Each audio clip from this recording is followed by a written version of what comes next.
What's going on, family? It's your main man, 100 Grand, Kim Blanks Harrell, and we are having a live webinar coming up on Saturday, May 14th, from 11 a.m. to 12:30 p.m. Eastern Standard Time.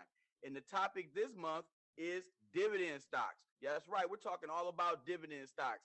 Those stocks that not only give you your cake, but some of that icing too. So make sure you tap in to dividend stocks presented by Stock Market 101, part of the Bullish Institute's Financial Literacy Workshop Series. May I have your attention, please?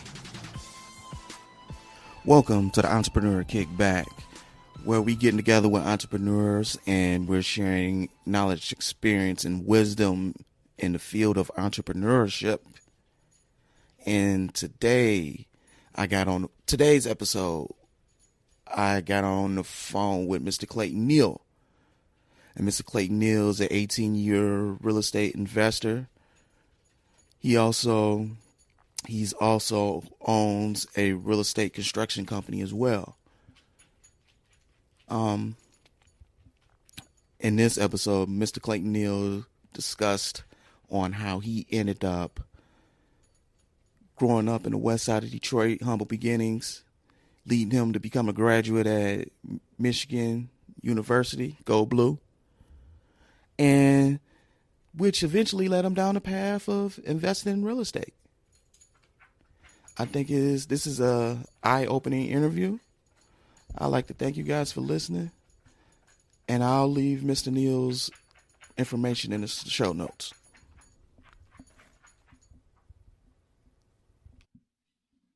And boom, we are recording. I'm joined here today with Mr. Clayton Neal, real estate investor, trader, among other things. Actually, if you can you give a brief introduction to yourself for the audience here, sir?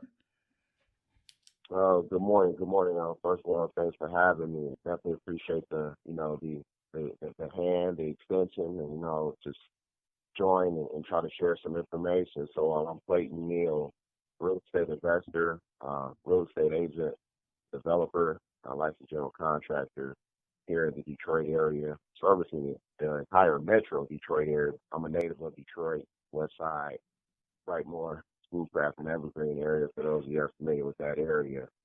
I've been in the real estate arena for about 18 years. I don't want to necessarily just jump right out into it, but I know we're going to talk a lot about real estate today. 18 years of various experiences.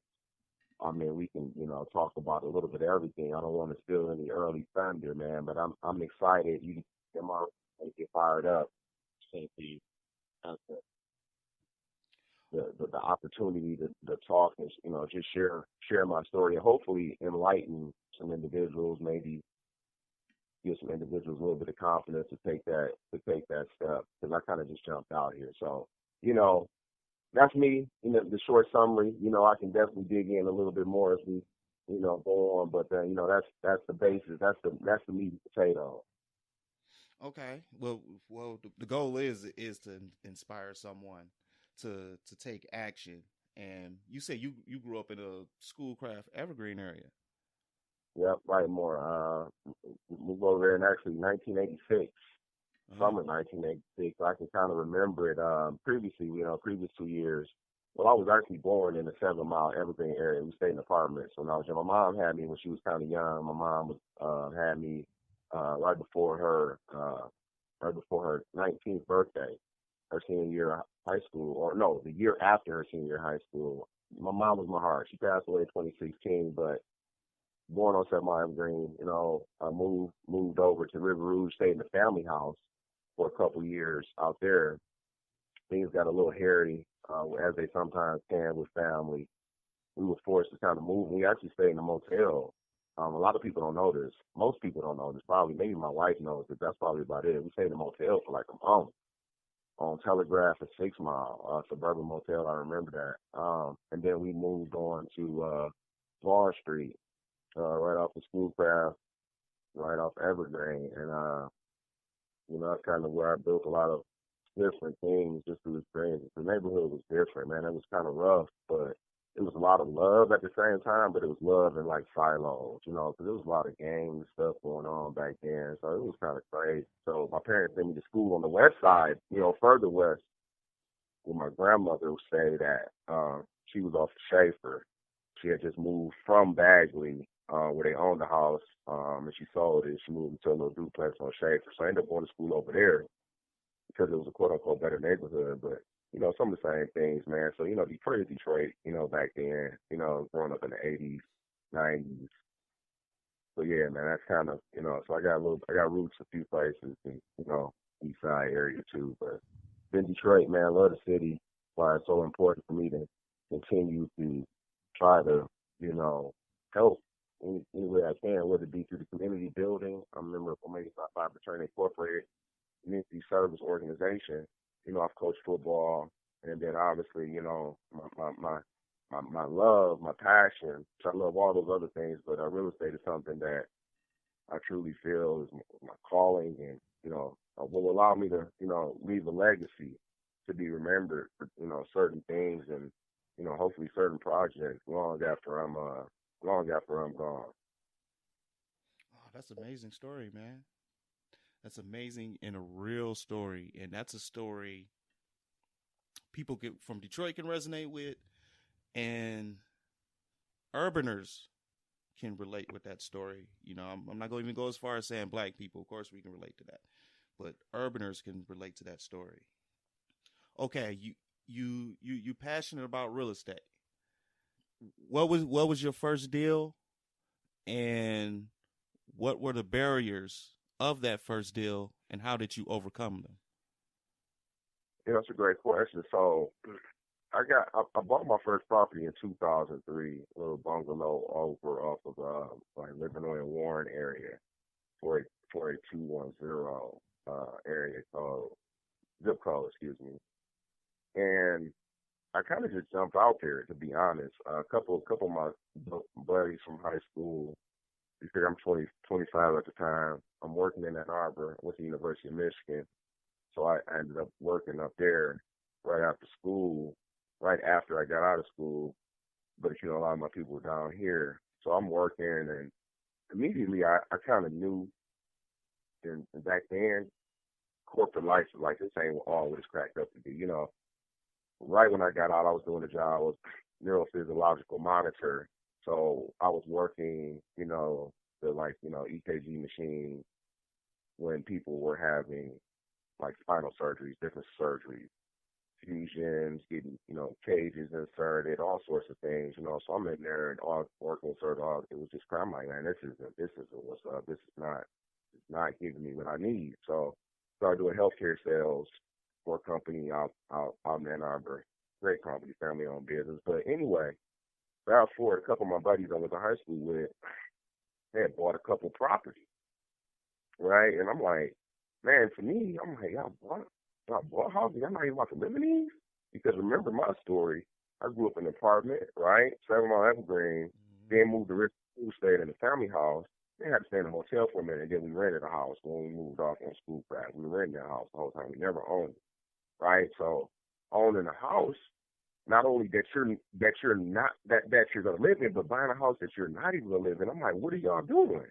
It was, I remember they bought a duplex over off Cherry Line, like over by like not too far from Mary Grove College, and then they had another house, I can't remember. So I'm like, wow. And they were telling me the whole plan. I'm like, that's what's up. And the light bulb went off. Like the light bulb went off because I was always interested in construction, and I didn't really understand real estate, but the concepts of just owning buildings and houses was always fascinating to me at a young age, right? Because I didn't see it. So I'm like, wow, like people are like, somebody owns that, you know? So around the same time, I just coincidentally start reading this book by Robert Kiyosaki, Rich Dad Poor Dad, right? So I'm like, I got to get in real estate, like 911. You know, that's what I'm saying to myself. So I'm looking in the newspaper. This is 2003. Remember? So I'm looking in the newspapers all the time in the for sale section because I didn't know anything about contacting a real estate agent to find a house or even what questions to ask or anything. The only people I knew that was doing this was my two homeboys that was 1 year older than me that I played football with at Cavs, right? That's the only people I knew that was doing it. So other than them, I got to start researching on my own and figuring out how this thing works. So anyway, found the ad, house, price was pretty low, so ended up getting it. Ended up having a little bit of extra capital reserve money to do a couple of improvements, and I got a Section 8 tenant in there. And I remember to this day, and had that probably for a while. And after that, I ended up linking up with a friend of mine, like, man, we need to start doing this, like doing it, buying them, fixing them. Because remember, I was interested in construction, so I was a Lego kid. You know what I'm saying? I used to love Legos and stuff, just putting stuff together. Like my mom, even at a young age, my mom would, when she would buy stuff that had to be put together, like desks, entertainment centers, whatever it was, she would have me put them together. My dad was in the house too, though. I love my dad. Rest in peace. He passed 7 months after my mom did in 2017. So, but he was in the house. But my mom knew I liked to build stuff, so I used to always put stuff together. So that's where the construction part comes in, and then renovating and all that. So started buying a few houses. 2003, now I'm still working, right? Just got out of school in 2000. So 2004, I left corporate. I started fixing houses full time, flipping them, learning as I go still, right? Because I'm still green to this. I don't really know what I'm doing. Flipping them, getting other people, some of my other peers, they interested, doing a couple deals with them, networking, meeting people. Some of those relationships I still have to this day from 2003 when I first started. True story. So did that for a few years, Found an investor who kind of wanted to assist and, was able to kind of sustain. I wasn't living lavishly, what I'm saying? Just graduated from school a few years ago. I was making good money when I left my job at 25, but I wasn't fulfilled. You know what I'm saying? I wasn't getting satisfaction from that. So I'm like, I can't waste my time here, because it's like, to me, like having a whole lot of money wasn't like the thing, because I didn't come from a whole lot of money. So whatever I was making, I was living good, and I knew how to live with less if I needed to. You know what I'm saying? But I was like, I got to step out here and do this because this is what I want to do. You know what I'm saying? And it's going to be what it's going to be. But I couldn't live with myself if I just say I didn't try. You know what I'm saying? So did it for a few years. The market got crazy here around 2007, 2008. Started getting weird. And I had started buying properties, holding them myself too. Market got crazy. Learned some hard lessons during that time, like that 2007, 2008, like, personally on the business level, but it all stemmed from my lessons that I was learning through real estate. It had a domino effect on other facets of my life. It became a stressful time, but you got to persevere, right, and know that it is what it is. It was part of my journey. It is part of my journey. It still is. You know what I'm saying? It was just that. So I had to go back to work roughly around probably like 2011, 2012. There's a lot of other stuff in between, but I don't want to bore y'all with everything. I had started a residential construction company, which I still run, but the market became so saturated with, and I know I'm kind of jumping, but I'm going to make it make sense. The market became saturated with so many construction companies at the time, shortly after I had mine started, and I'm working with a lot of investors because the automotive industry had took a hit, and a lot of people from the automotive industry were out of work. So a lot of them started trying to transition over into, the home renovation business, right? And then at the same time, the real estate market was down. The prices were depressed, right? So if you weren't somebody that was, cash heavy or, had access to, a good amount of liquid funds, you weren't even capitalizing on the deals that were out here, right? Because you just took a beating from to jump in on the 2003, 2004, 2005, and now 2-3 years later, the market is out of whack, right? But I didn't know how to prepare for that because, once again, I didn't have a blueprint. I'm still learning. So anyway, went to corporate, same feeling. Once you know, right? So it is what it is. I got my real estate license in 2013. think 2012, 2013. And I was like, okay, I need to get back into business. I've learned a lot. I still was doing a lot of studying during that time, visiting to webinars to hear people speak, like driving in Chicago, going down like to Florida. I'm online, still reading. I'm still learning because I'm not quitting.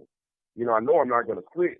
I just took an L, but it was to learn from. It's only an L if you don't learn from. If you take it and use it and better and improve, then it wasn't an L. It was just a short-term barrier. It was a challenge. It was a hurdle. It was lessons that you had to learn that you couldn't be taught, right? Because if somebody tells you something, you don't always digest it the way you do as if you experienced it yourself. It doesn't have the same effect, right? If you're serious about it, sometimes you have to experience it. Came back, learned more. I'm a much more conservative investor now, right? I'm a much more conservative, much more savvy, but that came from lessons. I know how to analyze deals. I know expenses. I know, certain due diligence that should happen based on various situations. Because I've been involved in so many transactions. I'm talking about tax sales, buying properties that are on the demolition list, that have Liz pendants on the title, right? Dealing with just different departments within the city that are involved in the construction and the real estate and the taxes, all these different things and people that you need to meet, learning how to work the system all the way around from A to Z. From the time I'm interested in the property to the time it's time for me to exit out of the property to sell it or to hold it. Every step of the way, I can analyze it quick, give you, this can happen, that can happen, what to prepare for, what not, I can give you so many different scenarios because real estate is so unique and there are no two identical situations, no matter what anybody thinks, because there's no two identical houses, there's no two identical paths to ownership. How many people held that property? How did they hold the property? Real estate is very deep, and that's why it fascinates me, because it's always different. There's an opportunity to learn, and then obviously you can make some money. That's why people get retired. You can make some money, but you can make some money, you can lose some money. But the thing about it is to learn. The more you learn, the more you earn in real estate. Period.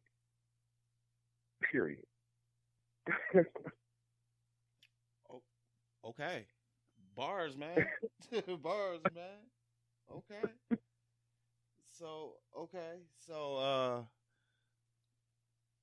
So let's paint a scenario then. Let's say we got someone who wants to get into real estate. Let's call him Joe, I guess. Joe just lost his job. Joe got a place to stay. Joe got okay credit, and Joe doesn't have a college degree. What's your advice for Joe? Okay. All right. So wait a minute now, Joe. Give me the whole scenario again. Give me the picture one more time. Okay. Joe, just a regular guy. He just lost his job. Mm-hmm. He has a place to stay. He does have to pay rent. I'm gonna add, Joe has a kid. Let's add that. And he doesn't have a college degree. He has experience because he just had a job, but he just lost his job for whatever reason. But he don't have a degree to fall back on. Okay. What's your advice for Joe moving forward? So this is just general advice. This is just period. So he's lost his income. So is Joe collecting any unemployment? Well, yeah, let's say that. Joe's a hard worker, and he qualifies for unemployment. Okay, he qualifies for unemployment. So this is just so basically, okay, no degree. He's got a kid. He's got to pay rent. He just lost his job, which means he's lost some income. How much, we don't know. I guess there's a lot of things. One, what is Joe trying? Is Joe trying to get into real estate, or does Joe just need a job? Let's say Joe is getting into real estate. Okay. The reason I paint this picture is during the pandemic, I've noticed a lot of people I know personally, and then you read a lot of people left their job and they became entrepreneurs for whatever reason. And Okay. that scenario is kind of Joe's. Like, okay, now you lost your job. Maybe you're forced to get into real estate. What's Joe's first step? Well, this is what I'm gonna stop because I'm very sensitive to real estate. Okay. Mm-hmm. So when you say forced to get into real estate, to me, that's a negative for me, because anytime somebody's forced into doing something, they're not going to be passionate about it. They're going to be very, very, very unenthusiastic, I should say, right? Because they were forced into it. So therefore, at some point in time, they're going to cause issues and delays and problems because they're not necessarily taking it as seriously as someone who got into it because they wanted to get into it. Actually, that's a great answer. I did not expect that answer. I hope that resonates with someone, really. I've heard that the reason I say that, because I heard people tell me that. It's like I was kind of forced into it. Maybe it's the wrong term. Just So, because you're pushed down this path doesn't necessarily mean you have to go down that path. absolutely not. So the people that are forced into real estate, they don't get licensed. They don't learn. They're just trying to figure out, well, how can I do this and make a quick few $1,000s because I didn't heard this person and did it. I, paid $300 for this or something. But the people that are true wholesalers in real estate, and this is, and I'm not going to say this is not every scenario, but I'll say a good portion of it. Because the people that are forced into real estate, if they don't get licensed, then they consider themselves wholesalers for the most part. And they're trying to understand how they can make money off of real estate without using any of their own money, right? That's what it is. So the people that are truly good, and this is my opinion, and I'm only giving my opinion, talking about me, I think those wholesalers have much better success because they didn't start off as wholesalers, a good portion of them. They previously were agents, or still agents, or learned and, been in the business for a long time to understand not only how to structure a deal, how to get out of a deal, how those things, how the network to make transactions happen fast. But when you just jump in, you do a lot of scrambling, and then you do a lot of things that I don't want to necessarily use the word unethical, but for lack of a better terms, people frown upon in the real real estate industry. Not saying wholesale isn't, but I mean within the actual industry of the licensed professionals, and that people, who respect the industry. You know what I'm saying? Mm-hmm. So it's just a fine line, and it's a small community too.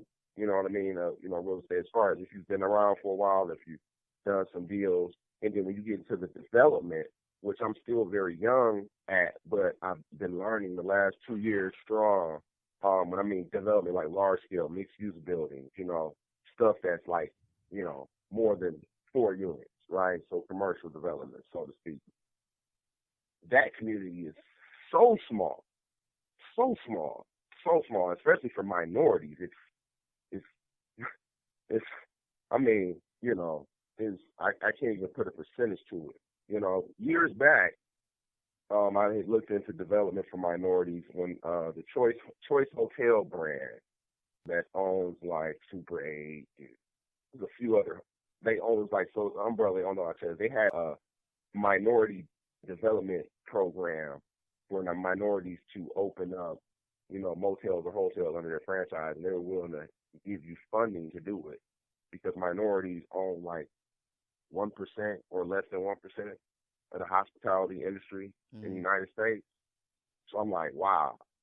I understood back then how small of a percentage we really, how much market share we really had in this whole real estate thing. That goes back to me saying about just leaving a legacy. So the more I learn, not only the more I earn, but the more I can share, right? The more I can share, better I can be at my craft. At the end of the day, it's all relative. And that's why when I say when somebody's forced into it versus somebody that gets into it because they want to get into it.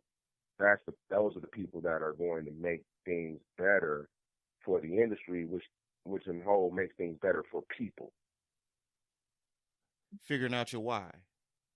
Okay. It does. Absolutely. Absolutely.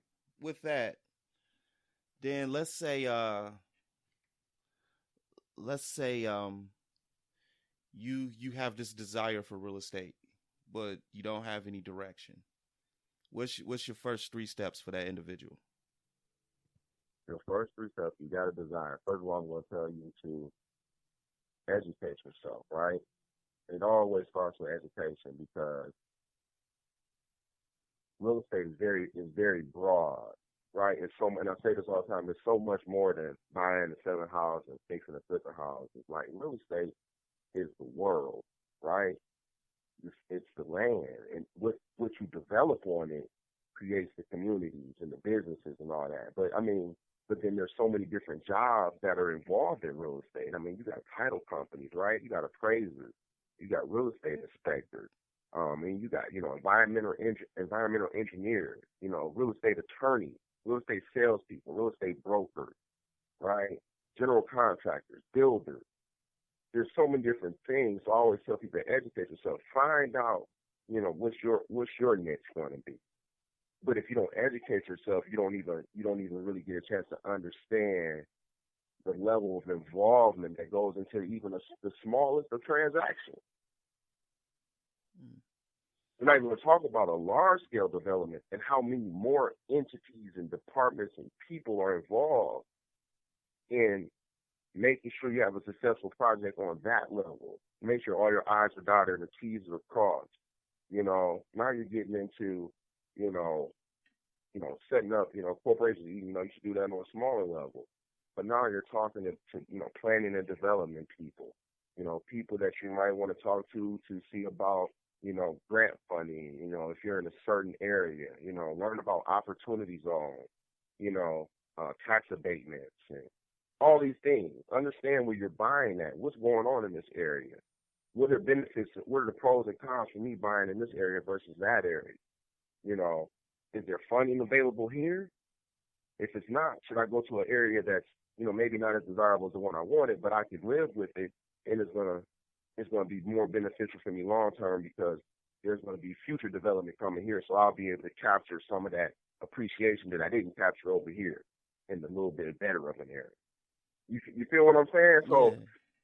You can analyze things in so many different ways, but you have to learn. And that's why I say, jump in it, but I say be conservative. But the thing about it, even me, I kind of jumped in, but I was learning the wrong, like literally reading books. Like I read a lot of books while I was doing this, but I was getting experience too, but I was reading too. I wasn't just out here running around, or I would have made way more mistakes than I did. And I didn't make a lot, but I made some. But I didn't necessarily have to make those mistakes. So I would say tell somebody to educate themselves, and then from there, decide how do you want to enter into real estate. Do you want to be a long-term holder? Do you want to be a short-term investor? Do you want to be a wholesaler? Do you want to be a real estate agent?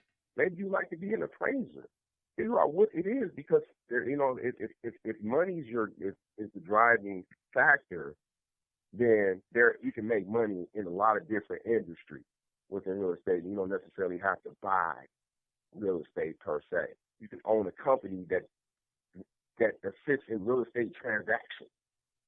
So that's why I say it's so big. So I always tell somebody just to learn, and then from there, figure out based on what you learned and what really piques your interest. Now you go seek out somebody who's doing what you want to do versus somebody who's just doing something. Because now they're going to basically be teaching you what they know, but what they know isn't really in line with what you want to learn.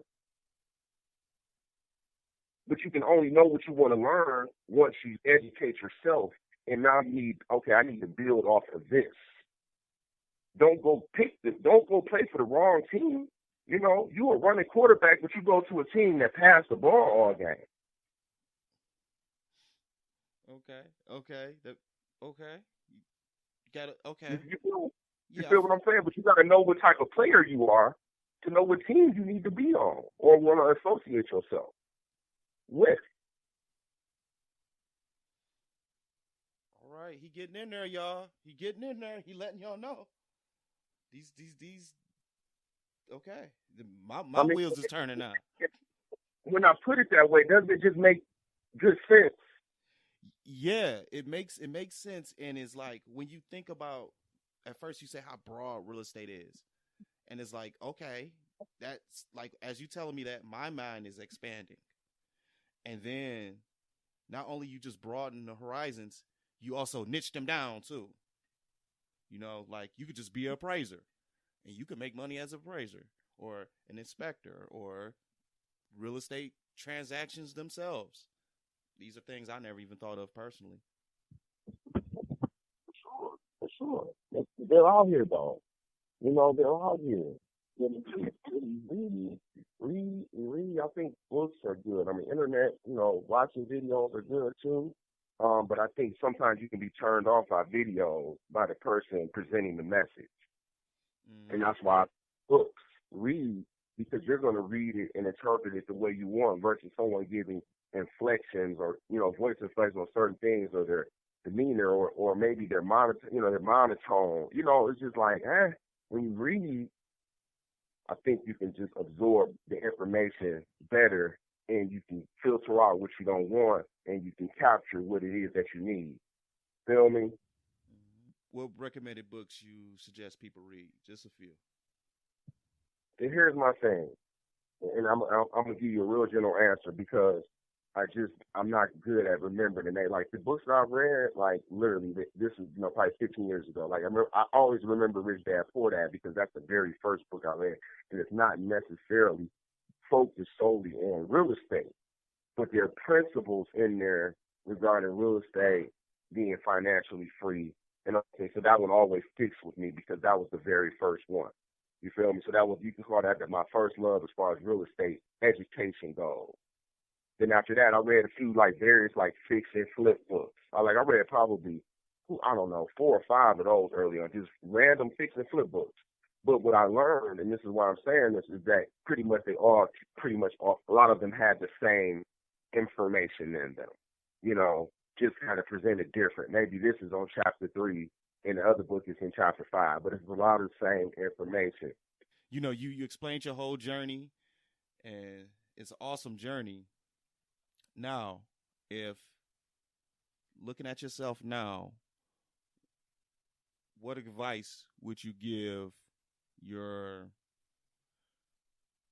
21-year-old self in the position that you are now? Okay, so 21, I'm still in college at 21 now. All right, so I'm gonna say I was still in college at 21. So I would say at 21, wow, it's not gonna be real estate related. What it would be is pay more attention. I would say pay more attention, and I would have started investing in stocks early because I used to be a gym shoe head. Well, I still am. I still love gym shoes to this day. I'm 43. I still love gym shoes. I love shoes, period. But gym shoes, they sweet to me. I've always loved gym shoes, even when I was little. I think my second or third birthday, I got the Jordan 1, black and red. I don't remember how much it was at the time, but you couldn't tell me nothing. So I love shoes, but every time I bought a pair of shoes, I should have been investing in Nike stock at the same time. You know what I'm saying? And I even take that same principles to this day now. I'm not a heavy investor in stocks, but the stocks that I invest in, for the most part, are companies that I already spend my money with. For the most part, because if you're good enough for me to spend my money with you, you should be good enough for me to invest in your company too. Or I got the game backwards. Right. If I'm buying Nikes, I should be investing in Nike because I clearly like their product. So why wouldn't I invest in the company? If I don't believe I should be investing in the company, then why am I buying their product? Yep. And that's a I think we all have that feeling at some point. And yeah, I agree. But Agree 100%. nobody was investing in stocks at that time. That in my circle. Remember, real estate was new, so stocks was kind of just like unheard of, unheard of. It was unheard of. Nobody was talking about investing in the stock market. That was like only in the movies. Not to sound funny, but that's only in the movies. Nobody, you can't invest in stocks for real. Like, not for real. But I kind of knew a little bit about it because they had this thing when I was in middle school. I think it was like the Junior Achievement Academy or something, if I remember it correctly. And they had little things where you could like trade like fake stock. They tried to teach you at a young age, but the schools never expanded on some of those smaller programs that were outside of the regular curriculum. But that's a whole other story for another day we can get into. But I would go invest in some stocks at 21.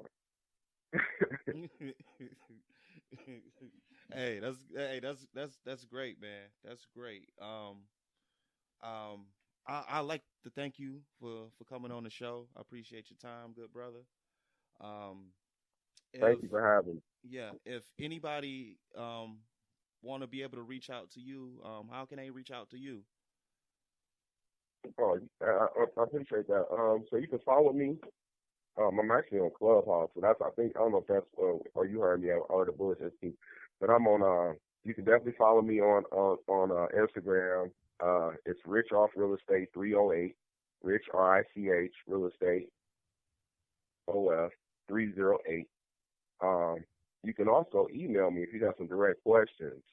It's ccn, like Charles Nancy, ccnrealestate@gmail.com. Search some homes or whatever. You can always check out my personal website. It operates, just the same as Zillow and those other ones. And it's going to be more accurate. It's going to be more accurate. We're going to have people, I'm saying those aren't accurate, but stuff on my site will be properties that are actually for sale right now. If you're looking to sell a property, you can definitely contact me. But my website is Clayton, Clayton, KW.com. So Clayton.kw.com. And then, hit me up if you want to call me. You can reach me at 313-433-3920. Ask me questions. I will have my link tree set up, I think, by Monday. Or, you'll be able to reach me through there as well. Set up, appointments, 15-minute, quick little, you got a couple questions, always willing to help, kind of understand what you want your niche to be, and, you want to get out here, you got a property, and you want to buy a property, you want to fix a property, maybe you want to become a real estate agent, we can do some, more deeper consultations. So that'll be in there. But, yeah, shoot me an email, whatever, and if you do want to set up an appointment, just get on my link tree after this coming week. You can set up some appointments or whatever. But yeah, so that's pretty much it. I definitely appreciate it.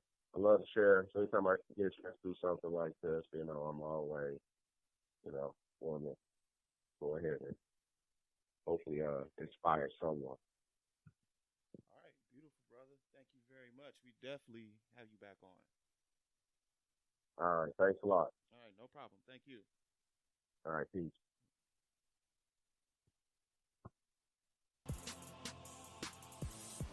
I'd like to thank you guys again for listening. If you need any additional information, please follow our show notes and continue to kick back with us.